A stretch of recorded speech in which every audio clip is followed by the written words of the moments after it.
Hello, I'm Will Sampson. Welcome to the Woodworking Network podcast.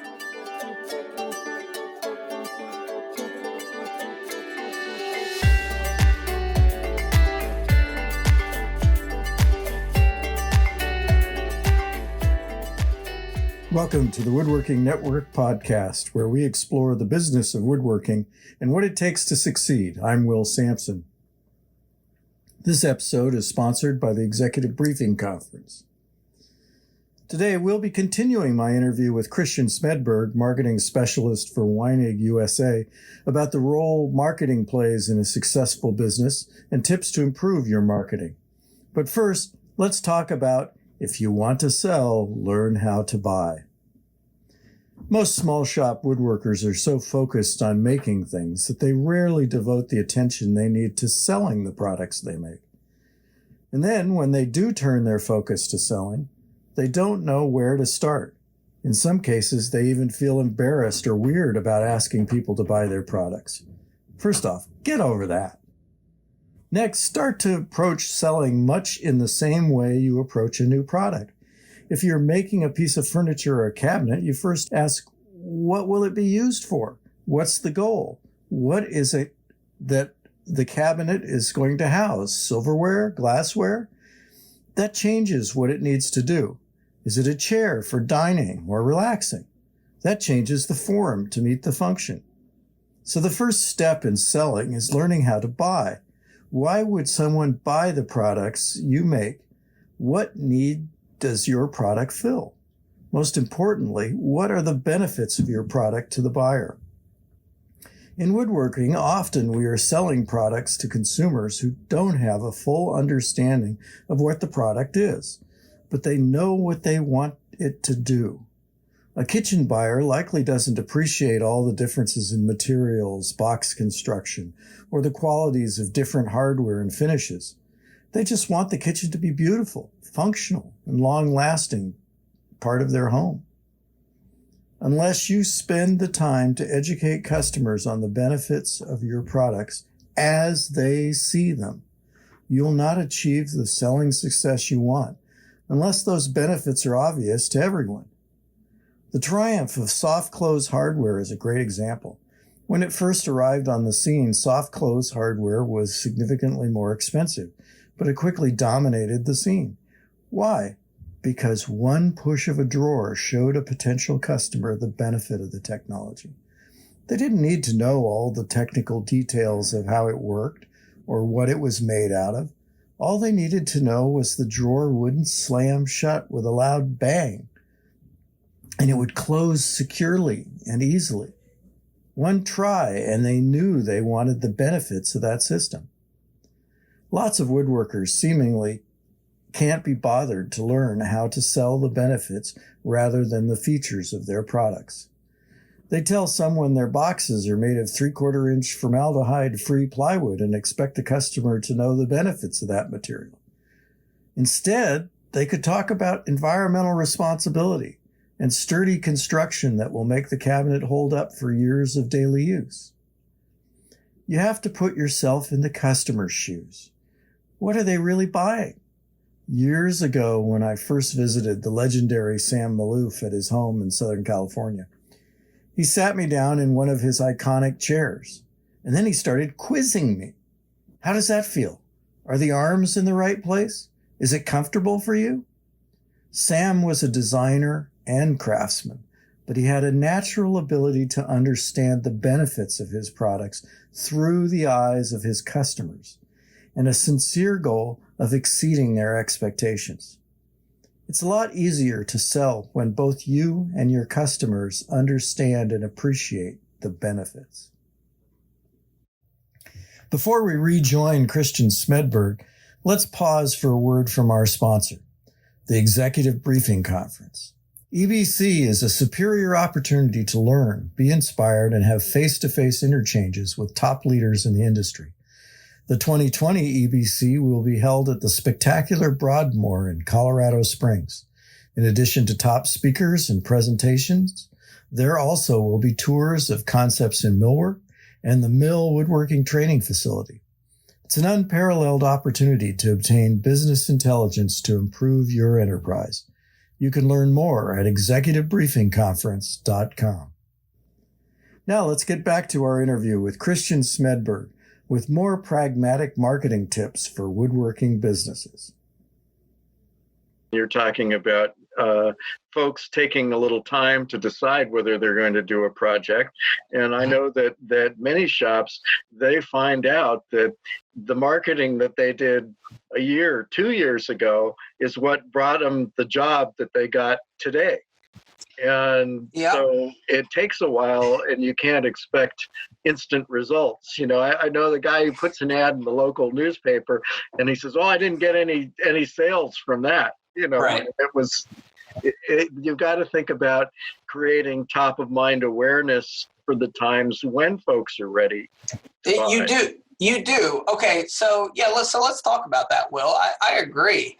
There are absolutely folks out there listening right now where their projects are long customer journey projects, right? There's a quoting stage, there's a spec stage, there's stages, I don't even know what their names are.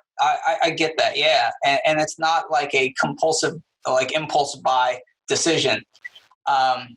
And you're absolutely right. Marketing efforts from a year ago, from even 2 years ago, could have residual effects.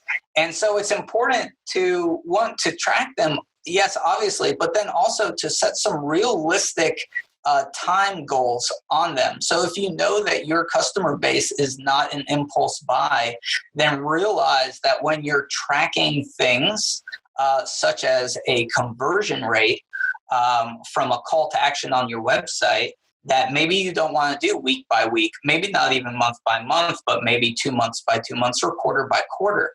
So you just have to understand that about your customer base. But Will, with that said, I think, and maybe you could touch on this as well, I think that sometimes we just miss out on putting data collectors in the right places, because there's a lot of places in a customer journey where we could collect data, whether it's on this stage or that stage, whether they go to our website once and maybe they don't need a quote right away, maybe they don't even need have a project, but maybe we could invite them to follow us on social media or to subscribe to our newsletter. Those are not job conversions.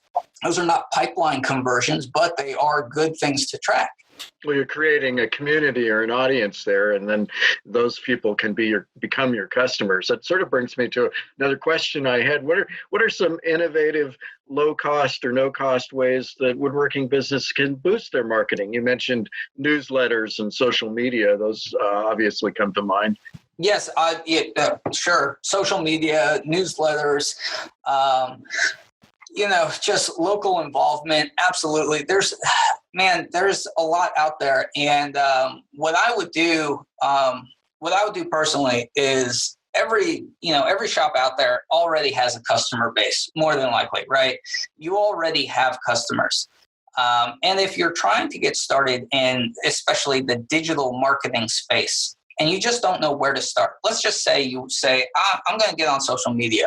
Okay, well, great. Are you going to tweet? Are you going to get on LinkedIn? Are you going to have a Facebook page? Or are you going to have a Facebook account? Are you going to have Facebook events? And it could be very daunting, right? I mean, there's all these options out there. What I would do is, you already have customers. Go ask them. Ask your customers, okay, where are you? And where would they think it would make sense for you to be? What sphere is relevant to them? Because they are already qualified. You have already sold them something, so they are therefore already qualified patrons. Find out where they are online and have that be your starting place. That's a great suggestion. And I know that a lot of shops too are using some of the social media, like Pinterest and things like that for, basically an online gallery or portfolio of their work, and people pick up those images and then become part of their community online and eventually become customers. That's right, Will. And one thing that I've preached for years now is if you're starting off on social media, don't try to do too much and therefore dilute your presence. Pick a platform or two and push it. And then, after you have success there, add another platform and use the platforms that you already have success for to launch other platforms. Okay, so if that didn't make any sense, for example, don't try to be on Twitter, Facebook, LinkedIn, Instagram, Pinterest, all in the same week starting out. Just pick one or two of those that you have some qualified traffic on. Okay. And then after a month or two of building up your following on those platforms, release to that following that you're going to start an account on this other platform. So I think that that's a smart way of doing it, and it helps you not to get overwhelmed by it. It probably also helps to see if you can find somebody in your organization who is savvy about these kinds of things in their personal life. Maybe a millennial or whatever. Yeah, I mean, hey, age has nothing to do with it, Will. Age has nothing to do with it. Nothing to do with it. Age is an attribute, right? That's all it is. That's all it is. Anybody in an organization could have the mind to do this. I think that if organizations are lucky enough to have someone who's a bit tech savvy, creative, and analytical all at the same time, man, I say put them in marketing and just let them do their thing. Because that's what you need, and that's what we're talking about, right? Is that it's not just producing the content for marketing. It's actually being able to track it, being able to have an analytical mind and see if your marketing efforts are making sense or if they're not. Yeah, that's a great point. Where can shops go to seek help with their marketing efforts? Where do they start? Yeah, so that's another tough question, to be honest with you. Here's my 2 cents about this: is that when you're looking for marketing assistance, there are so many marketing firms out there that would love your business. And I have worked with some of them in the past. I'm not going to plug any today, but what I will say is that I would start with a marketing firm that already has experience in your industry. I think this is one of the most important criterias of sourcing out your marketing, is having the person or the team have some base knowledge about your product and about your customers already. If you are looking for a trendy, super creative, graphical marketing firm, that's great. But if you choose somebody who's never worked with anybody in our industry before, and all they deal with are, say, startup tech companies or whatever, then they're going to have a hard time grasping your product. You're going to spend a ton of time trying to explain your services, trying to explain your products to that person or that team. And Will, this is one of the most important things that a marketer needs to understand, is the process in which you sell. Okay. And they also need to understand your customer and the process that they make their decisions, or their decision-making process. Because your marketer, in addition to making cool graphics and a nice website and all that stuff, has to create compelling calls to action throughout the sales process, or throughout really the marketing and sales process. So again, going back to putting together data collection points through a customer journey, they're going to have to understand your process in order to do that. And they're also going to have to understand the customer's decision-making process. Does that make sense? That makes a lot of sense. And if they don't understand, your product or your customers, it's going to be a lot of education to get where you want to go. It's going to be a lot of phone calls. It's going to be a lot of conference calls where you're trying to explain something. And keep in mind, that person trying to explain their business, they're a pro, right? They're deep in those weeds. I mean, they are completely entrenched in all the details, and then they're trying to explain it to someone who has never worked in that industry before. It's tough. Yeah, and tough to make them into a paying client. If there's just Right. one thing that you want shops to take away from this discussion to boost their marketing in these uncertain times, what would it be, Christian? I would say trackability. I say let's take the question marks out of marketing. I mean, that should be everybody's goal. Listening to this, if you take anything away, then take the idea of what can you do to take a step in order to measure your marketing efforts, even if it's just measuring one channel of your marketing efforts, even if it's just trying to understand your Google Analytics or your PPC summary reports, whatever that may be, whatever you are doing right now, try to track it. Invest some time, maybe some money in trackability. I've always said that I think that trackability when it comes to marketing efforts is it's kind of like dust collection in a shop will. It's one of those things where it's not really adding any value to your finished product, but you have to have it. Like, you have to have it because things just don't work without it. And if you're going to advertise, if you're going to market your company, you have to have tracking tools behind that in order to make your efforts efficient and effective. Absolutely. You can find all of our podcasts at woodworkingnetwork.com/podcasts and in popular podcast channels. Be sure to subscribe so you don't miss an episode. And thanks again to today's sponsor, the Executive Briefing Conference. If you have a comment or a topic you'd like us to explore, contact me at will.sampson@woodworkingnetwork.com. And we would really appreciate it if you fill out the survey at woodworkingnetwork.com/podcast-survey. Thanks again for listening.